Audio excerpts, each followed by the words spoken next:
Have we witnessed the game of the year out of Serral? Is it possible to get knocked out twice in the same tournament? And who is Albert Fish? For the answer to all of these questions, stay tuned to today's episode of StarCraft Today. StarCraft Today. Your favorite StarCraft news show. StayAtHome Story Cup number 4 got hosted from the 21st of October to the 24th. It was a banger of a tournament. 32 extremely high-level players placed into a group stage with 8 groups out of 4.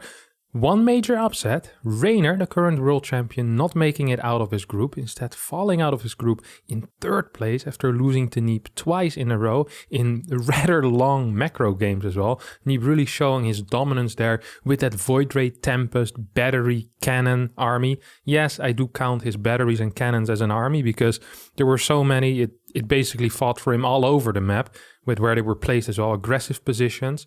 And we also saw Hero Marine getting knocked out in his group by Elaser, which is something that doesn't happen very often. Hero Marine, kind of this stable, consistent player that doesn't usually lose to players worse than him. Moving on to the second group stage, we saw another big upset as Rogue got last place in his group and DRG made it out in 1st place. And that's someone that we haven't seen get out in 1st place of such a high prestige tournament in a second group stage in a very long time. Moving on into the bracket, we saw Zaun being replaced by Lambo. So although Lambo got knocked out by Solar in the second group stage, he was allowed to come back, replace Zaun and try his luck one more time. Showed a fantastic series against Clem in which he went up 2-0, then got the reverse sweep. Of course, Clem still very good against Zerg. Clem has been mentioning lately though that his trust in the standard TVZ that he kind of got big with has dwindled a little bit. He isn't as comfortable anymore in those triple CC Banshee openers, and he's been throwing in a lot of wonky stuff, 2-base stuff, lots of Hellbat pushes going around as well, but he still seems to be doing absolutely fine in the matchup, but just a little bit of a switch there in how he approaches that matchup. After that initial series, the upper bracket pretty much proceeded as we would expect. We did see DRG take out MaxPax, but even that isn't the biggest surprise. MaxPax is struggling with Zerg a little bit every now and then. In the lower bracket, something very special happened as we saw Lambo get eliminated by Solar for the 2nd time in 2 days. Out of the exact same tournaments with the exact same score. So getting knocked out twice in the same tournament definitely is possible, and Lambo showed us how. The same time we saw Beyond advance by taking out MaxPax as well. Meanwhile, in the upper bracket, Serral and Clem did manage to advance into the upper bracket finals, where they played the series of the tournament. Well, one of the series of the tournament, because this tournament had so many insane games and so many good series. This first series that they played in the upper bracket final was absolutely marvelous. It did end up going the way of Clem 3-2, but it had everything. It had base trades, high-level play, action-packed games. The only thing we were missing was perhaps a mech game and a proxy Rex, but everything else was in there, and it was some of the highest level StarCraft 2 that I've seen in, well, ever, honestly. I was going to say a long time, but this honestly was so extremely high level. It was just too good. Serral gets knocked down to the lower bracket where he meets Solar. Solar gives him a good fight, but not good enough. And Serral once again gets a play against Clem in the final. This time around, Clem wins as well, 3-2. One more time, a best of 5 and a best of 3 were supposed to be played if Serral had won that first best of 5. But Clem said, no, I think I can finish this job in the first best of 5. And so he did. So big congratulations to Clem for winning this tournament. Second series they played, by the way, so insanely high level as well. The speed of these guys and the pure knowledge, the decision making is really on another level. And it was a treat to watch. So thank you and congratulations to Clem.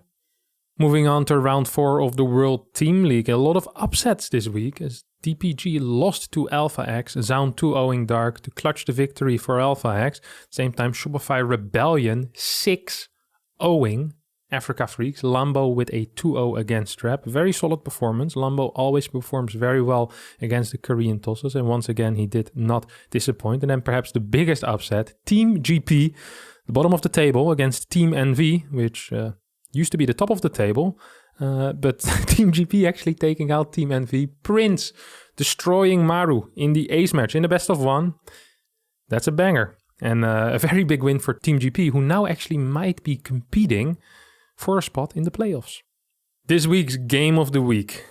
was a very difficult decision, I have to admit, because there was so many good games. Almost every game from Clem versus Serral any other week would be game of the week. Just all 10 games.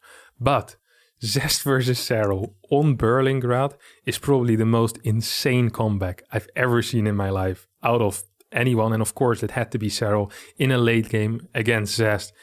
It was an absolutely bonkers game from start to finish. Zest got himself into a marvelous position, which seemed almost unlosable until he started trading Stalkers for Brute Lords, and not the good type of trade, okay? This is a guy that hasn't read Art of the Deal. He was throwing away 10, 12 Stalkers for single Brute Lords, and eventually just had no money left. He still was, he was mining, and Serral wasn't really anymore. Serral on 4 bases, moving around with one of the slowest army that the game has, and insane 33-minute game on Berlingrad. Absolutely fantastic. I recommend everyone to watch it. It's the comeback of the year, for sure.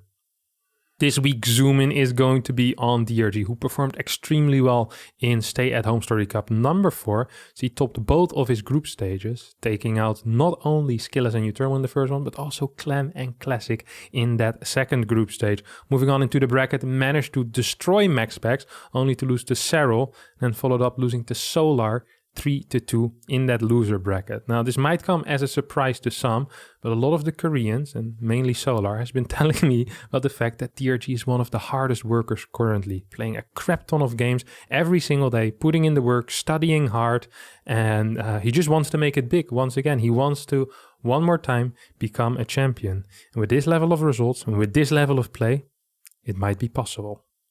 As always, this week we also had 3 ESL Open Cups. First one on Sunday in Korea, Zest versus Beyond in the final, and Beyond managed to take Zest out one more time. 3-2 victory for Beyond, wins that first cup. Second cup in Europe, won by MaxPax, the first win he ever had in Europe, taking out Big Gabe, Hero Marine himself in the finals, 3-2 in some absolutely exciting games. And big congrats to MaxPax winning your first cup. Very big deal. I remember when I won my first European Cup. That was a great feeling. Moving on to America, we saw Skillet reach the final, but there he got stopped by Beyond, who took his second cup of the weekend. So big job to Beyond there, winning 2, and MaxPax once again, congratulations. And for this week's clip of the week, we have a new map feature that wasn't quite intended to be there as it gets discovered. Oh, what? What? Hold the phone. What? That's a jump-in location.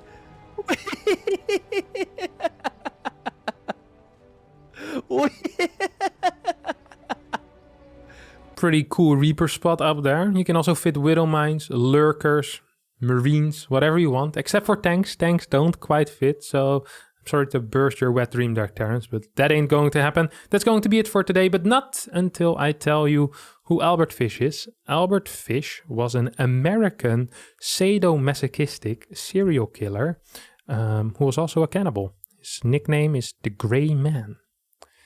Not a nice guy. All right, that's going to be it for today's episode of StarCraft Today. Thank you all for watching.